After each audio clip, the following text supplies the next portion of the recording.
Right. Good evening, everyone, and welcome to today's section. I hope you're having a nice weekend. All right. As usual, we're going to give 5 more minutes to get more people to join. We're just 15 here. So in the next 5 minutes, I'll introduce the facilitator for today and we take it up from there. So you can use this opportunity to reach out to your friends and people who you know that should be here that are not here yet and tell them that we are about to start today's class. Thank you so much.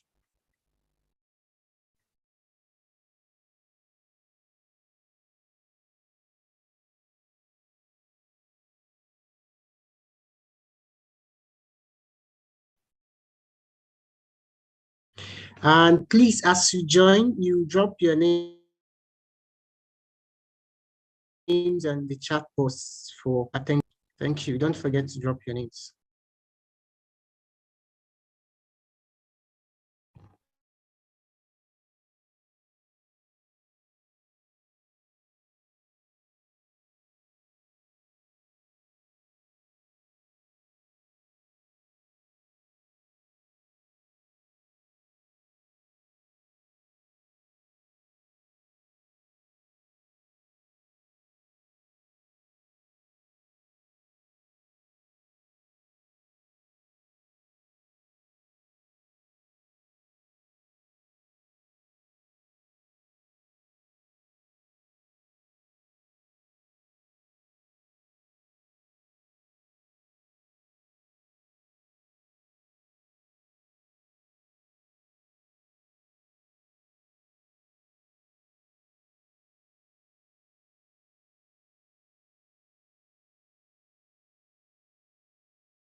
Well, I thank you so much, everyone. Good evening once again. So today we are going to be having another interesting section, and today's topic is going to be on the roles of opposition in politics. And we're going to have a very renowned politician talk to us today by name Babasola Kuti, right? Babashola Kuti, sorry. And I'm going to read out his profile. And after that, he's going to take up the stage and the class today will continue. So as you join, drop your names on the chat box for attendance, right? Um, our facilitator today is Babashola Kuti. He's a proud son of the Yoruba race and hails from Lagos State. He's a career builder, a motivator, a politician, and an entrepreneur. He studied business information systems with human resource management at Middlesex University Business School in London, United Kingdom. Shola Kuti runs a company known as Afri Products Limited, which he founded in 1999 and has pioneered many innovative ideas in the last 16 years. The company has business and technology arms. The business areas include a fresh juice and smoothie chain, luxury goods, business development, consultancy, telecoms, and infrastructure, oil and gas, export and trading. The technology arm of Afri Products in a joint venture pioneered the smaller denomination mobile recharge vouchers in Nigeria and also launched the first ever e-commerce enabled website in Nigeria in 1999. Politically, Shola Kuti is not a newbie outsider. He has served as a special assistant to Senator Toks Ogubanjo in Nigerian Senate from 2003 to 2007. He saw a leadership vacuum in Lagos State and aspired to be the governor of Lagos in 2015 and ran an impressive campaign. He also served as a member of PDP Presidential Campaign Council in 2011 and 2015 presidential elections. Shola has represented PDP at various forums, including multiple appearances on TV, defending the ideas of the party and promoting a youthful brand PDP. Shola continues to propagate for young people to participate in politics and currently mentors young entrepreneurs. It's a great pleasure and honor that we have Babashola Kuti to take up the class today on the rules of opposition in politics. Thank you, sir. You have the stage now. Thank you very much for that great introduction. I'm always happy when I'm introduced, with my business acumen first than a politician, because it's also to show people that it's not every politician that is a career politician. Some of us are also like businessmen who have decided to fall into politics to also, share ideas and also make the scene better for the country. So good evening, everyone, and welcome once again. It's always a pleasure to actually be able to share some of my experiences with you guys. And the format I'd like us to use for this lecture series is basically, as I'm talking, if you have any questions or any ideas or any contributions, please feel free to interrupt and let me know. We can discuss that before we move on to the next slide. So I hope you enjoyed the session, and I look forward to receiving your feedback. And thank you to the Electoral College for turning me to a lecturer. Okay, so let me try and share my screen. Just let me know if you do see. I think I've already shared it, but I'm not sure. Let me know if you see the slides.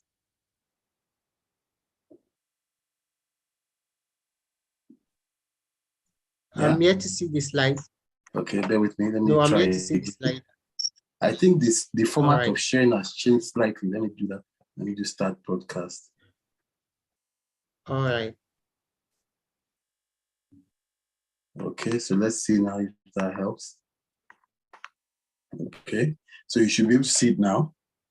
Yeah, we can see the slide. Okay, excellent. So we'll be discussing the role of the opposition in Nigerian politics today.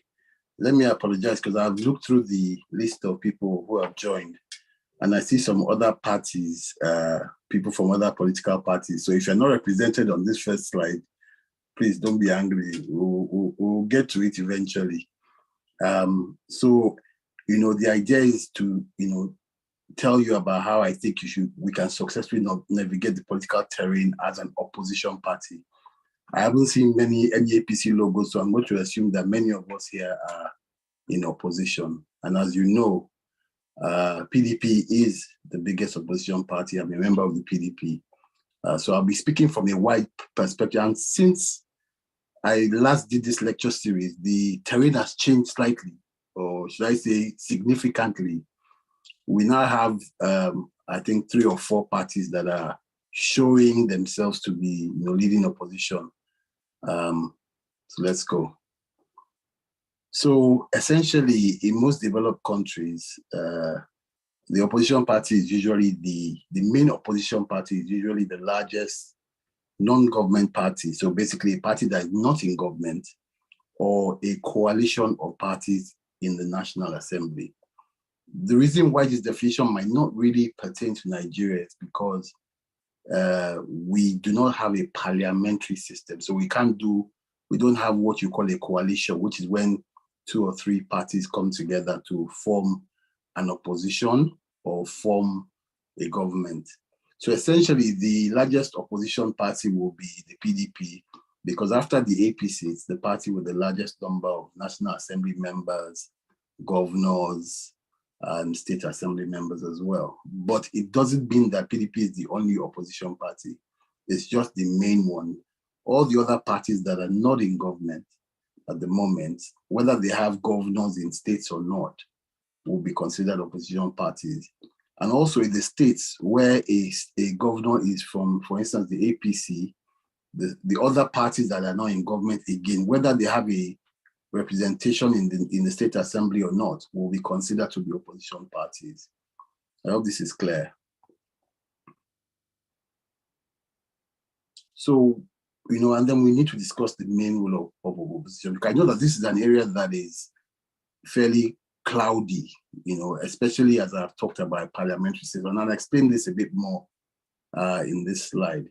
So essentially, the main role of opposition is to hold the government of the day accountable. So opposition's job is to say to the government of the day, you are doing X, but you should be doing Y.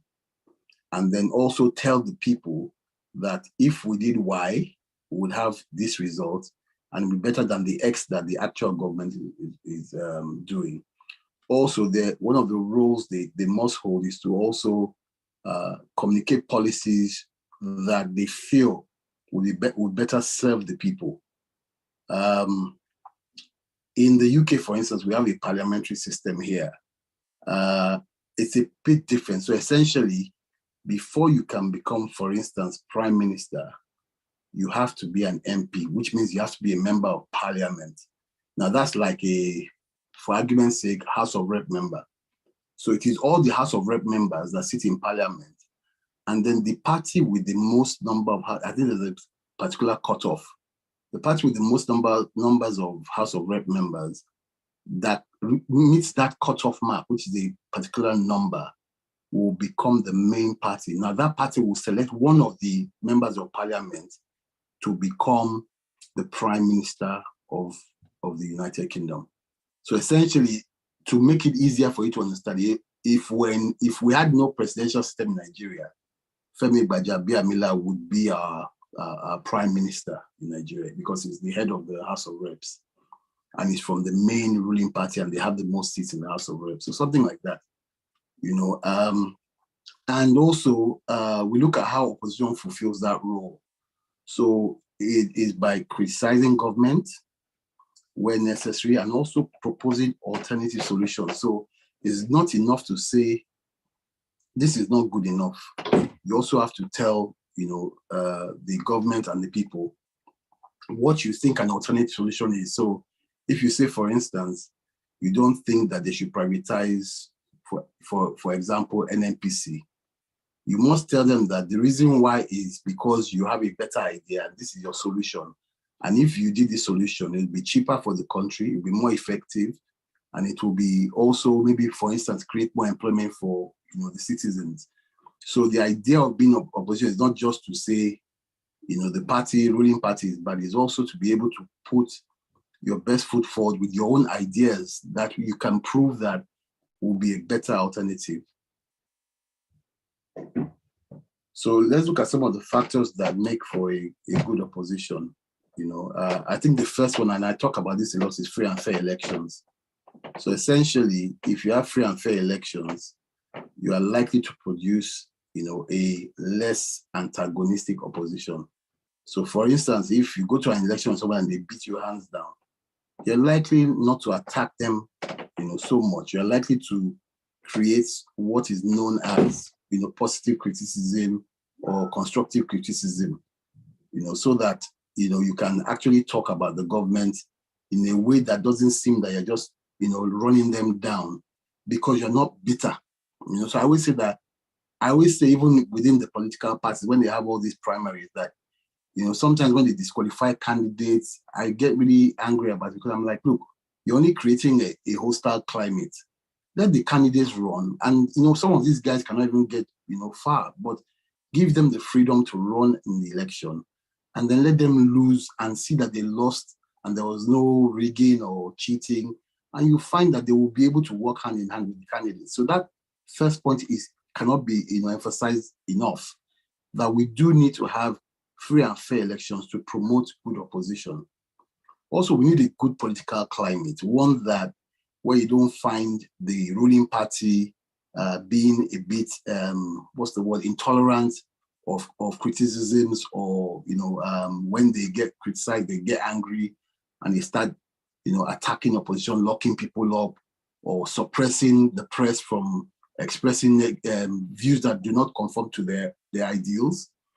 So we need a good political climate where, we actually agree that whether we're in government or not, our first responsibility is to the country, and not to ourselves or our political parties.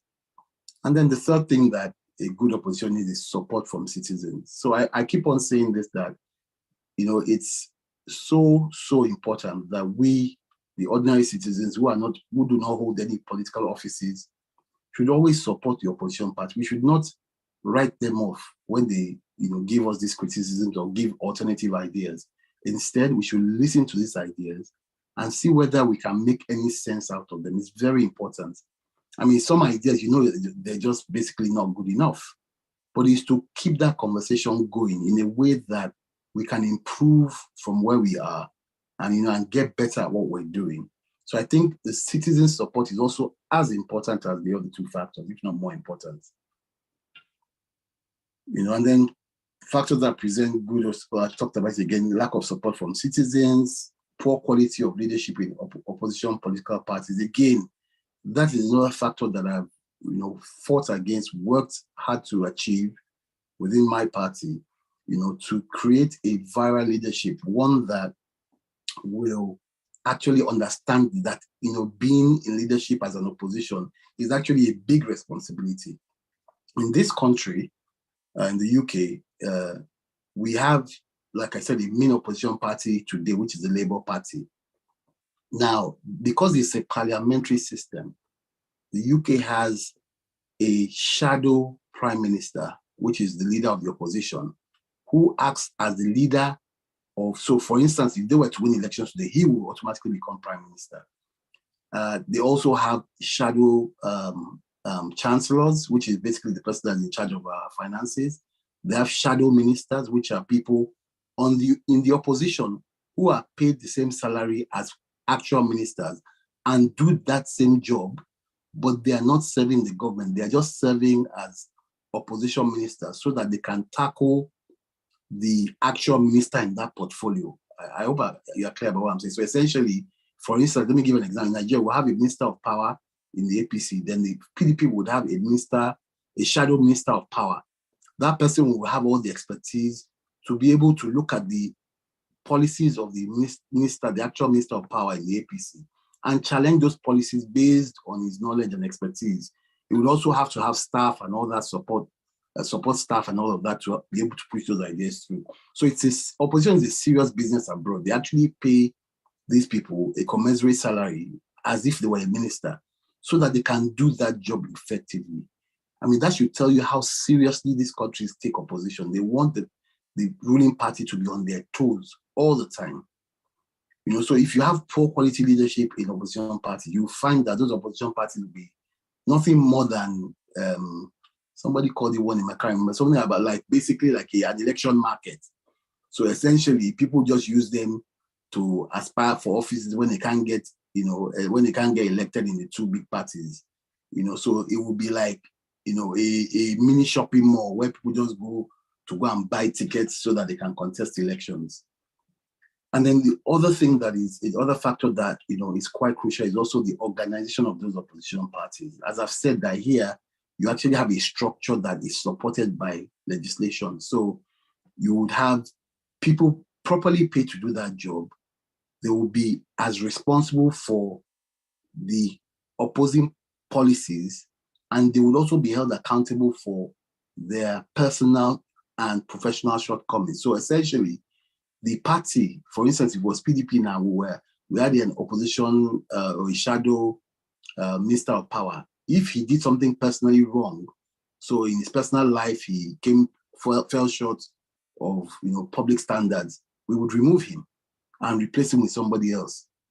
You know, and the key is that though all these people I'm talking about have to already be members of parliament, because before you can become a shadow minister or take a cabinet appointment, you have to be a member of parliament. That's in the UK. In Nigeria, it's a completely different story. So I'm going to give, you know, this example. I always use this example because it's the best example that I think all of us will agree with without, you know, the back and forth arguments about political parties. It's the poorest example that, you know, or the best example I can find. It's a bad example of poor opposition. So we're going to look at the fuel subsidy saga that happened in 2014. The interesting thing about this fuel subsidy saga is that I was in the PDP in 2014, but I was one of the people that was protesting.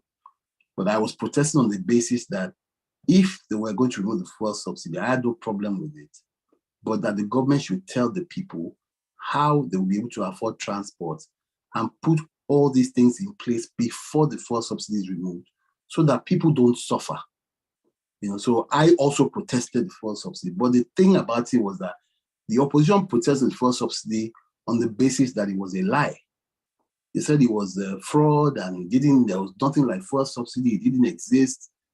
I know we saw the mayhem that came with that. It was one of the biggest things that was responsible for people being disaffectionate with the PDP. And it was basically driven by emotion and the need for people to paint the government bad.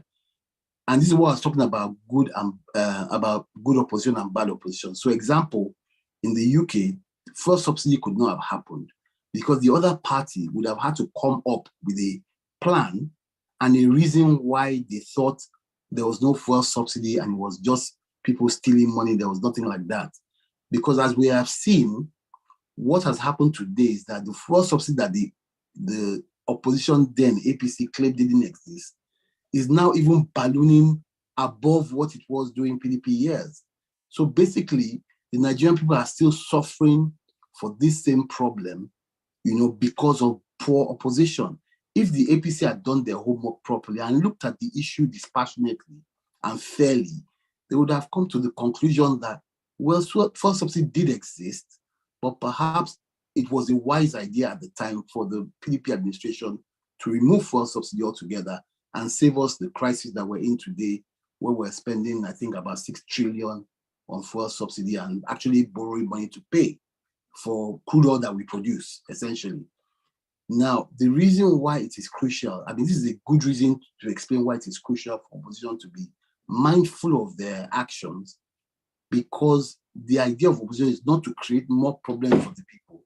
It's actually to solve problems that the current government cannot solve. You know, so, and let's talk about the role of the citizen in all this.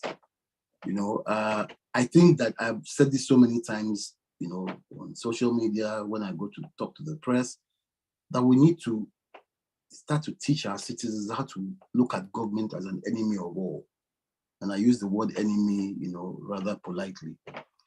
And we should always support parties that are not in government when they call government out for doing things wrong. We should understand and also expect those parties to be doing things fairly and honestly. So when they call government out, it shouldn't be over a lie that somebody went to CBN and drove out with $200 million. It should be over things that, can be proven and shown to the people transparently, so that we hold every single government accountable. So for instance, when PDP was in office, as a PDP person, I wasn't expected to speak against anything that involved the PDP, but I didn't see it as that. I'm a citizen. So for instance, if PDP did not do anything about the bombings that were going on in Nigeria, I could probably die from the bombing because I was living in Abuja at the time and the bombs were going off left, right, and center. So I would have to, it would be stupid for me not to say anything about it. Even if I don't say it in the way that opposition will say it, I should still complain about it. So I believe that we need to, and I use the recent example as well of the floods. In 2012, it was the PDP government that was in power. And these floods that are ravaging today were also ravaging then.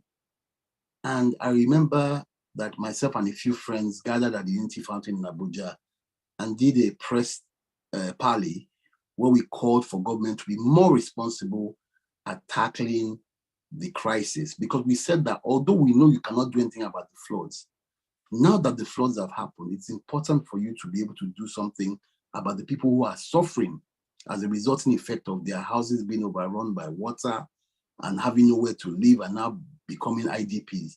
So again, this is another example of how you can, criticize government, whether you're in the party or not, but do it obviously with the best, intentions in mind. So you don't want to criticize them because they didn't give you appointments, and then when they give you appointment, you go in there and keep quiet. You want to criticize it because you know that these things will affect your family members, they will affect your friends, they will affect other citizens like you and I, and we should stop applauding mediocrity. So I don't like it when somebody says, one governor has paid salaries. I always ask, is it from his personal bank account? If the answer is no, it isn't a favor to pay, it's a duty. When people come to work, you need to pay them for their effort. So when somebody does a 6-kilometer road, we bring Atilogu dancers to come and commission the road. In this country, when the new road is commissioned, except it's a landmark project, you just go there and you just see that it's working. In fact, before they even commission, people have already started using it. It might just be a ceremony to remove a plaque for 30 minutes and people are gone. No fanfare, no dancers, nobody doing anything. And then we need to be greedy. We need to, when even the best governor in Nigeria is performing, is working, is building roads, is building schools, is creating jobs, we need to find areas where he's not performing or areas where he's performed but he can do better. And we need to ask for more. Always ask for more. Don't say, in this country, when I look at some of the things that happen, and these people are, maybe I'm with some of my friends, even my dad has been living here since 1999. And he goes into a hospital, he has a room to himself. The place is like a hotel. And my dad is saying things like, you know what? This healthcare system is not what it used to be. I'm going to write to my representative and report these people. They're not doing their job well. They don't have enough staff. I'm looking at this one, I'm like, if you were in this right now, man, what would you be saying? But it just goes to show you that your mentality must change. Our mentality must change as Nigerians. We need to start looking at government as the enemy, as I said, because they are spending our money.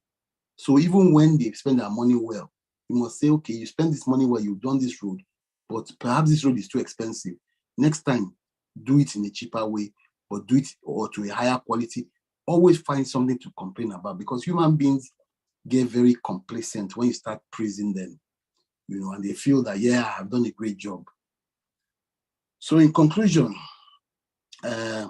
we can agree that opposition is as important, if not more important, than government, because without opposition, government will just do whatever they like. The main opposition party may not be the ideal one. So some people might say, PDP and APC are the same. But the truth is that if you look at PDP and APC, you say, okay, they might be the same. But maybe PDP is now criticizing APC. So let us not tell PDP to shut up. Let us help them join the fight and criticize APC, because if they put APC under pressure, perhaps APC will work harder. And the same thing when PDP gets in there. Don't say, no, PDP is a better party. So things that continue joining APC to criticize PDP where you find that APC is right, and continue holding, and all the other parties as well. I don't want to talk about the two main parties, and continue holding PDP to account, or whatever government is in power. So we must ensure that we support opposition. And then when opposition does get into government, whether it's at state level or federal level, we should now turn them into the enemy too, and make sure that we hold them accountable at all times, and we don't allow them to get away with murder. And just a few things to add is that obviously I was saying in the beginning that the climate has changed. You can see what it means when you say you have new opposition. You have two candidates now that are being tipped as the top four. You have Peter Obi, who was in the PDP before, and Rabiu Kwakwanso as well, who has left for NNPP. And we have Peter Obi in Labour Party. And you can see that the climate is changing. Some other young people are excited about it, and they're looking at perhaps it's time to end the careers, or so to speak, of the two big parties. But like I always say, that it's nice when you have 3, 4, 5 top people criticizing government, because that means that all their fans in the different sectors where they're operating, in the different political parties, are also listening to their criticism, and they're also repeating it. So we've got, for the first time, a very virile opposition. We've got 4 main contenders, 4 people, or 3 people at least, and more, criticizing the government and holding them to account. So it means that the voice of opposition has become louder, just because these people are now spread into different parties and they have a different following. So you can see how the APC government is battling. In the old days, when the APC goes to TV or PDP goes to TV to say something, only APC people can afford to go to TV to go and also say their own against them. But these days, you put on TV, I've got this guy, some Adewale guy in the SDP, who I think so far for me, out of the smaller parties, has produced the best arguments. He's talked about security, he's talked about oil theft, and he's really taking the fight to APC. So are all the other parties. And I think that we will find out that in this election cycle, that things will be different. I don't think the results will be different, to be honest, and I've said this, but I think a lot of things will be different in terms of how Nigerians become more conscious of the environment and more critical about things that affect them. So thank you for listening, and I'm happy to take your questions. If you have any questions for me. Morai, thank you so much, Mr. Babashola Kuti, for that very wonderful, short and informative lecture. I believe the class, a lot of people have questions. So like we normally do, it's just raise up your hand and I'm going to call you up to ask your questions, right? And if you are not able to talk, you can drop your questions on the chat box and I will take it up from there, right? So I'm going to go with the first person here, Billy. Sorry if I didn't pronounce your name very well. So I've asked you to unmute yourself now to ask your question. Okay, go ahead. Yeah, good evening, and I want to appreciate the speaker for enlightening us on the role of opposition and political party. Now, I just want to understand, for us young people that are coming up, the question I want to ask is, for instance, I think to most opposition is when you criticize the ruling party sees an offense, then for the ruling party again, when the opposition is silent, they might not value the people. So what I want to ask is, the question I want to ask is, what should one do in the situation? Because on any side, you are not safe. If you are in the opposition, anything you throw to the ruling class is identified as you are putting an eye on them. And for the ruling class again, And if you are with the ruling class, it's believed that because you are with the government, any action you do, everybody believes it's because you are being paid to do it. So as young people now, what is the encouragement that one should stand for on either side? Either you are in the opposition or you are with the party that is ruling. Thank you very much. Thank you. That's a pretty good question. I think I may have mentioned it sometime in my speech that I'm giving you a few examples as well. So if you are in the ruling party, you should still speak up against things that are not right. I can give you 10 examples. And sometimes when I don't want to criticize government openly, I reach out to the people in government and say to them, you know, this, what is going on is appalling. We shouldn't be having this. And they say, and I say, you know, you guys have to fix this, you know. And the idea basically is that just speak your truth. It doesn't matter what people think. It's important that if something hurts you, you talk about it, you say it, but we should not say it with anger, because again, when that happens, it gets lost in translation because people just say, this guy just is abusive or is rude. So try and say it in a way that is, you know, that comes from a place of peace. And then, you know, just make sure you're speaking your truth. And also with opposition, I think the advice I can give them is that when they're trying to criticize government, they should be objective about their criticisms. They should not be political about it. They should say things like, you know, we think that we can put more children in school because of X, Y, Z. Not just to say this government is rubbish. There are 150 million out of school children. I mean, that's just an arbitrary figure, but you know what I mean? Just this government has failed. This government is corrupt. This government is stealing our money. It is to say, you know, precisely what the government is doing wrong, and do it from a place again of peace, so that people that you see, sometimes they're talking to the government, and the government just needs extra noise to act. You know, so you need to make sure that you can carry the neutrals and even some of the people in the ruling party along with you on that journey, so that they too will now lend their voices. Because don't think that people in the ruling party are actually happy when things are wrong. There are people in APC that I know personally that when things happen, we have a discussion. They're like, you know what? I mean, I don't know what these people are doing. So you must understand that even though they can't come out to say it, you know, they are upset.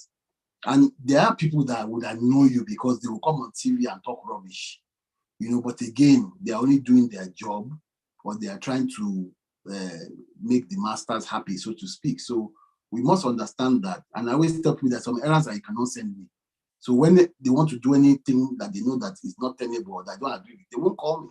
So we just need to be a bit more principled. And I think that if we are all like honest and diligent in what we do, and we, you know, show facts and reasons, I think any normal, sensible person would buy the argument. And, you know, even if they don't take action, you will find that a lot of more people will join the fight. I hope that is a reasonable explanation.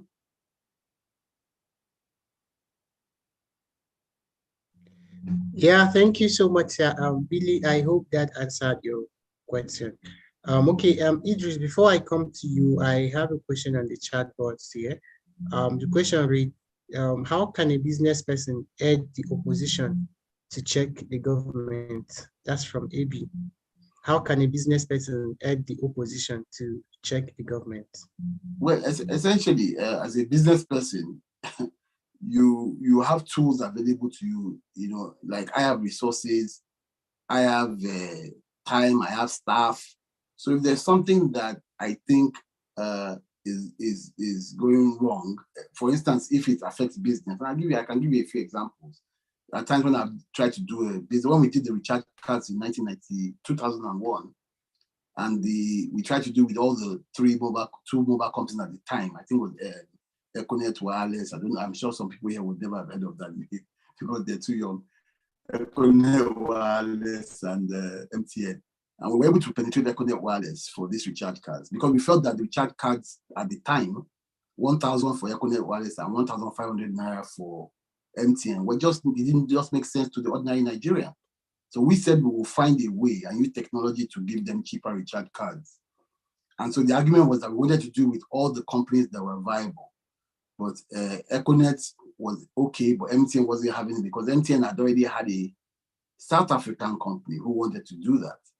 So as a business person, because it wasn't just me, it was a few of us, we put our heads together and we thought, you know, we can't have this in our own country. And we went to government and complained. We wrote to the government and complained. I think it was the vice president of Nigeria, Atiku Abubakar, who then wrote to MTN and said that they should find a way for the companies to work together. And that's what happened in the end. So again, you can see that we're not doing opposition politics, but we're fixing genuine issues. And that's why I say, if you want to, the government, I didn't know anybody at the time, but if you want the government to help you, you've got to come from a place of peace, a place of knowledge, so that when you are talking, people will see the sense in what you're saying.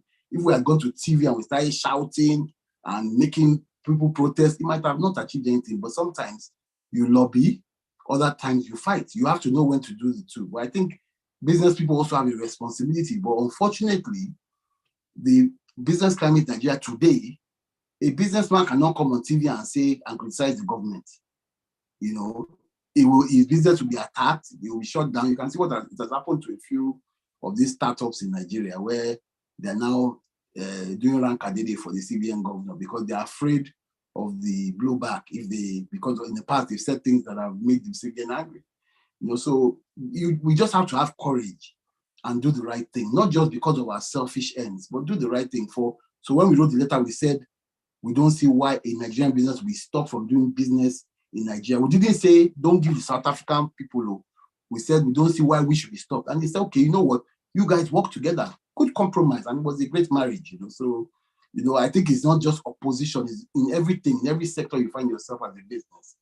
Engage with people who, you know, can influence policy and make sure that you engage well so that they would help you effect that change in policy that will make your business grow.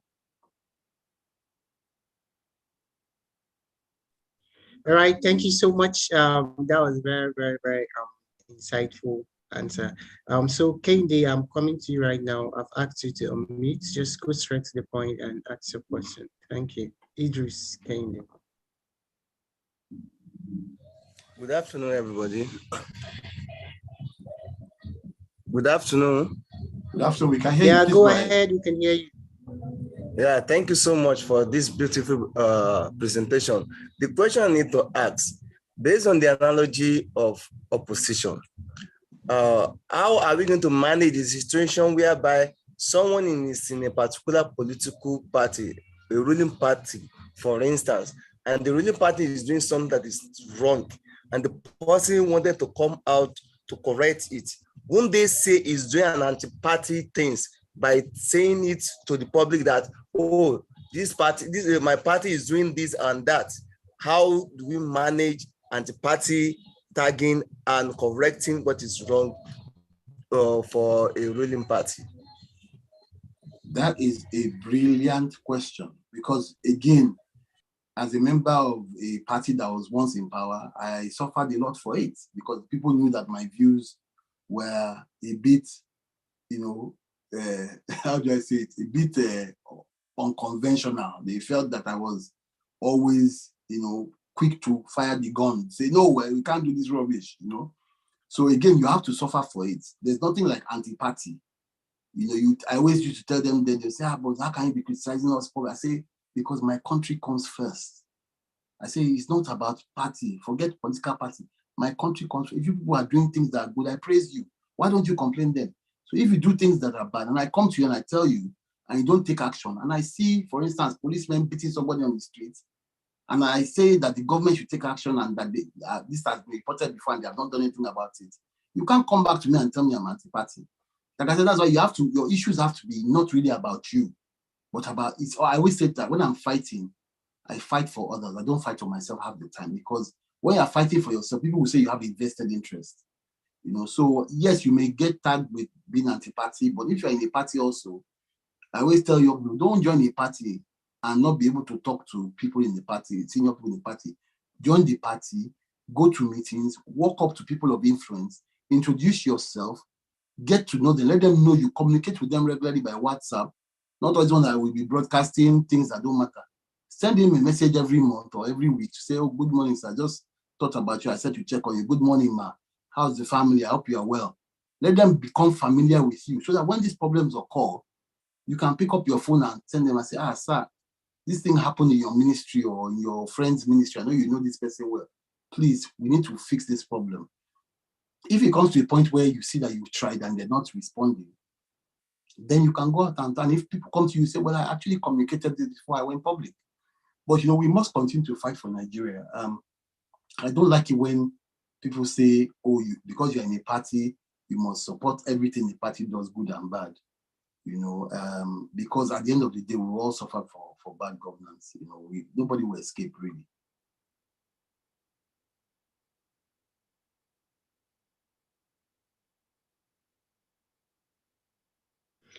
All right, thank you so much, sir. Idris, I hope that answered your question, and I hope you're able to take steps from all that Mr. Bashala just said to you right now. Okay, I'm coming to Sharon Takim. Sharon, I saw your hand up earlier. Do you still want to ask a question? So I've asked you to unmute right now. Yeah, Sharon, go ahead and ask a question.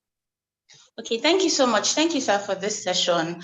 I particularly like the way you ended. Now, my question is, as someone that's in an opposition party, you've talked about the necessity of ensuring that Nigerians get the best. Sharon, are you there? Yeah, can you hear? She's speaking, yeah. Carry on, please, Sharon. Okay, thank you, sir. So to ensure that Nigerians get the best, so where someone is doing good, we prod them to do better. Where they're doing bad, we ensure they start doing good.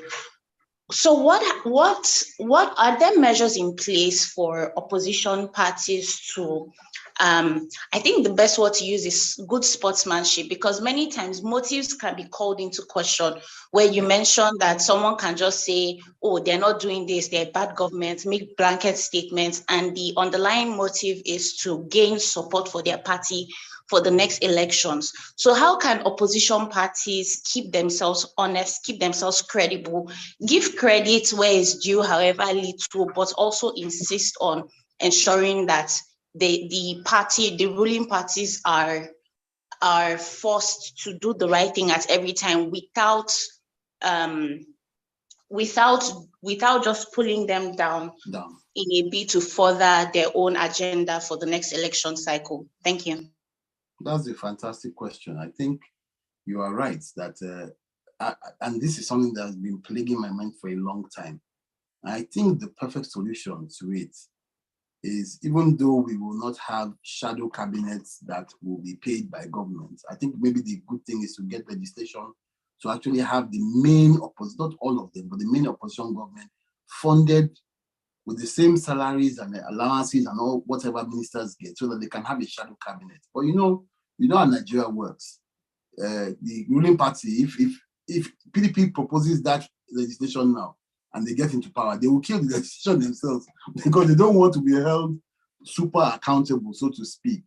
But I think it would help us in a way where we even if I try to suggest that the PDP funds it themselves, so that it's not government that's funding them, that they actually set up a shadow cabinet and then they bring the experts. Because what I was saying to you the other time is that if the shadow parties in the UK win an election, the people that are in those positions are most likely to take up those positions when they become the ruling party, because they also have experience. They're experts, they become experts in that area, and they receive a lot of support from the top-end consultants, so they know what they are doing more or less. In Nigeria, you can just appoint one guy who's sleeping on his farm and make him minister of power, and the guy knows nothing about power. And it's not just about you not knowing anything about power. It's about you not having the capacity to learn quickly. Because as minister of power, you have a whole support team. So you do have a point that we actually need a system that would encourage some sort of responsibility. And I believe that responsibility can only come if people can be appointed into those positions as shadow ministers and then fired for non-performance, just as if they were real ministers, or and paid as well, so that the people that give up their lives to do these jobs that actually have some sort of income coming in to be able to sustain their families and what have you.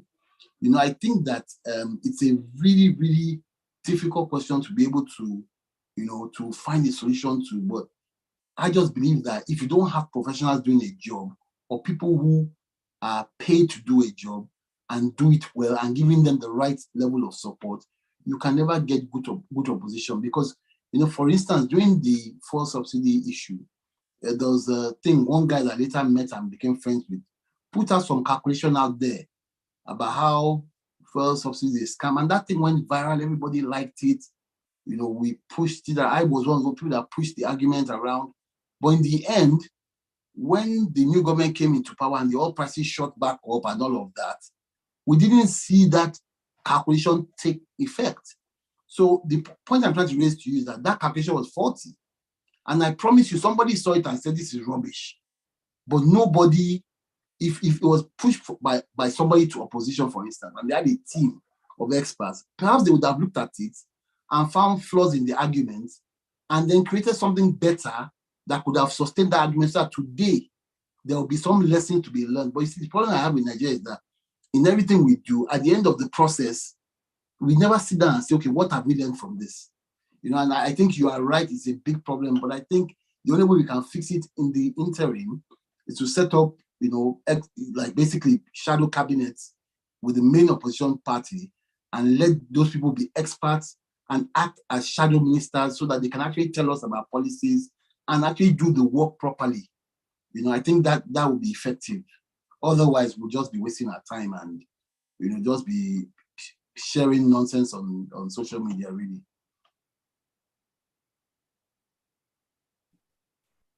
Yeah, thank you. Thank you so much, Mr. Babashila, for that wonderful answer. Sharon, I think that's what's a very helpful answer to your question. Okay, we have the last person here, Innocent Carlo. Please go ahead to ask your question. Thank you. I've asked you to unmute. Hello. Good evening, sir. Yeah, I can hear you well. Please go ahead. Okay. I have a question. One is, I have some set of questions. One is opposition not detrimental to governance? In the sense that when an opposition party, out of desperation, I think out of desperation, can they be detrimental? Can they delay governance, like a government trying to satisfy them, wasting resources and time, trying to clear the mess that the opposition have done out of desperation, one. And then two, when it comes to a nation like Nigeria, apart from recently, or even most recently, you find out that opposition are actually former members of a ruling party. So these people are coming with the same ideology. And because, individual integrity and competency is an individual character and value. So when these people bring their individual value back to that opposition, can they be listened to?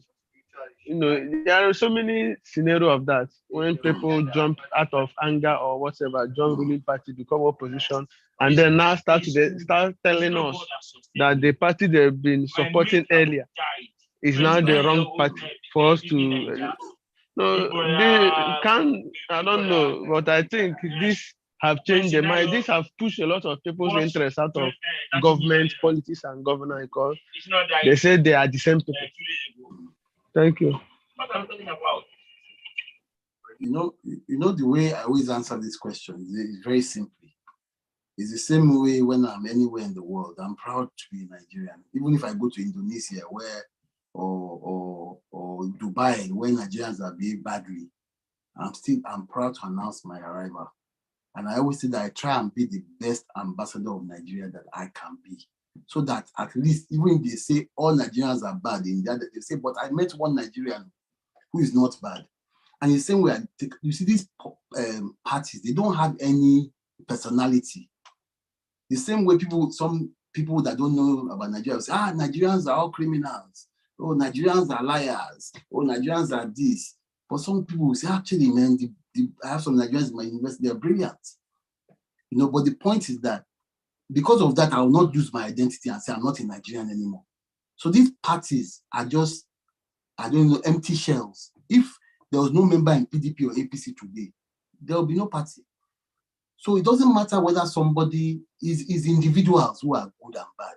And I've always tried to explain this to people that forget about the party. Ideology is not the same thing as integrity. We mix it up sometimes. We say this party doesn't. Both parties have separate ideologies. If you go and read the manifestos of those two parties, you find out that they have completely different. Well, not some areas are sort of like similar, but you can see even from the pattern of governance that APC has done. APC is sharing money on the streets to poor people, which is some sort of socialist intervention.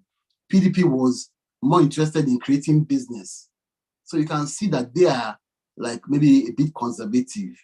APC is more like a Republican kind of, a man for the people kind of party. So you see that the ideologies are there and they sometimes come about in the policy. But even in the past, even in the big parties in the UK, for instance, we always joke that the people before, the Labour Party would be on the left, the Conservative would be on the right. But the Labour Party moved to the center to get more votes. And the Conservatives have moved to the center. So nobody is left or right now fully.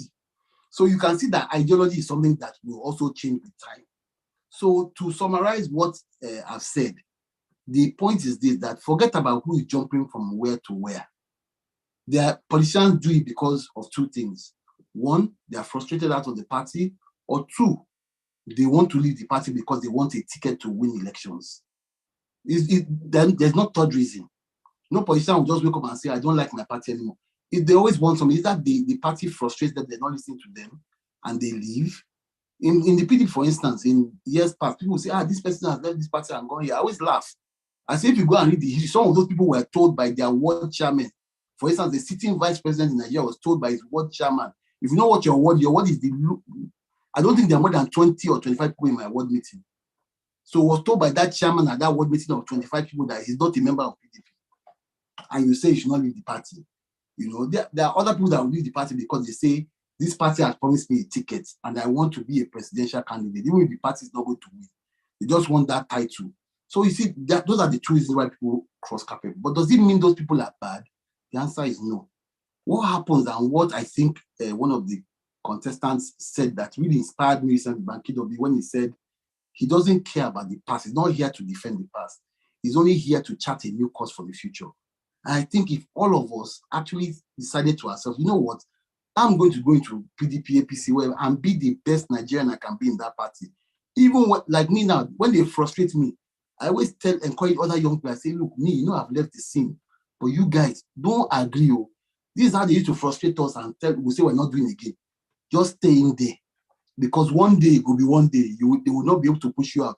But if you leave and say you are frustrated, you go to another party, then tomorrow that one, they frustrate you, people will not even take you serious. Just stay there and just wait for your opportunity, because I know it will come. So what I'll say in closing is that political parties are difficult everywhere in the world, but however, young people must, I started when I was 22, but I left the country and came to the UK, at that age. So I spent maybe the next 10 years in the UK before I went back to Nigeria and then joined the PDP. I always wish that from 22, because people that stayed already went to government, did different things, got experience. So by the time the elections came in 1999, they were already strong enough to contest. Some of them became governors. Look at our governors in 1999. They were not all bad. There were some that were bad, but at least we saw some sort of, we were proud to a certain extent of some of them. And I think that Nigeria needs to go back to that again. And it means that the young people must stay in political parties, go to the big parties and just stay in there, work hard and build your credibility. And I know that your time will come and then we'll be able to change the country for good. Wow. Thank you so much. I think while you were speaking, we had another question just popping in the chat. And I think that's the last question. So I'm going to read it out. It says, as a ruling political party, how should critics from opposition party be perceived, taking in cognizance that some might be sentimental or seeking empathy from the public? Should I take the question again? No, it's fine. I understand what they're asking, because they don't want the ruling party to be like dismissive of criticisms. And I will do what I'll tell you 2 ways to do it. One way we used to do it, we say that person is always criticizing. Yeah, go and offer him a job. Let him come and work. It's what IBB did with the Wole Soyinka, Oliko Ransom Kuti. Oliko Ransom Kuti till date is the best. It's not related to me, by the way. It's the best minister of health we've had in Nigeria till date, and he served under one of the, I don't know, the most troublesome military dictators, in Nigeria. So this is what I keep on saying. We need to talk about these people a bit more. Wole Soyinka served in that government, even though it was criticized. I think he did very well. The road safety corps is what it is today because of the early interventions. That man, I forgot his name.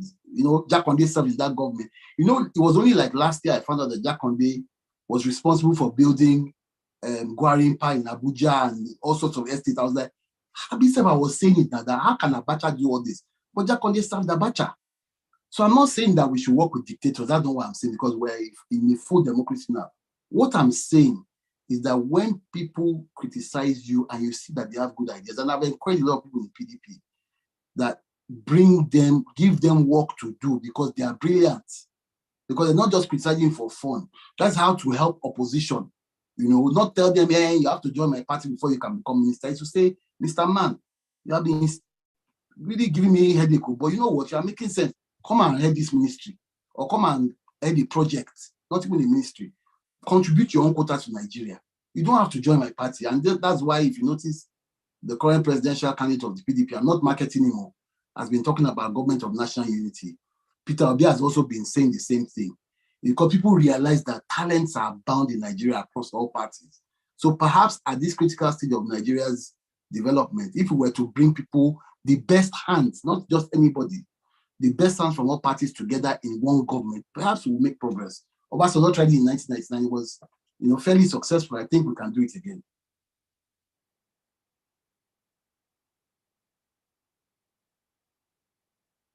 Wow, thank you so much for all these beautiful answers to all our questions, and for the very short, concise, and very informative section.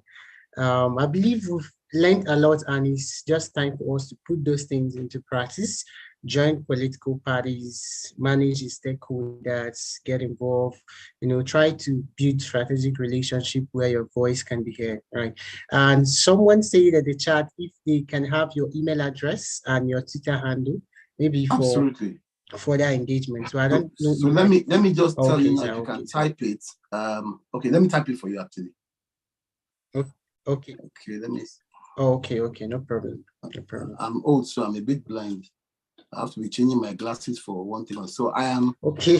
at Real. No, I'm okay. I'm at Real Shola Kuti on all social media handles.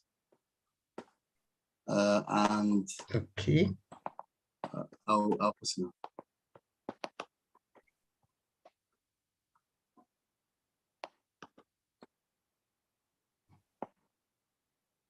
And my email address, okay. I'm going to post that as well.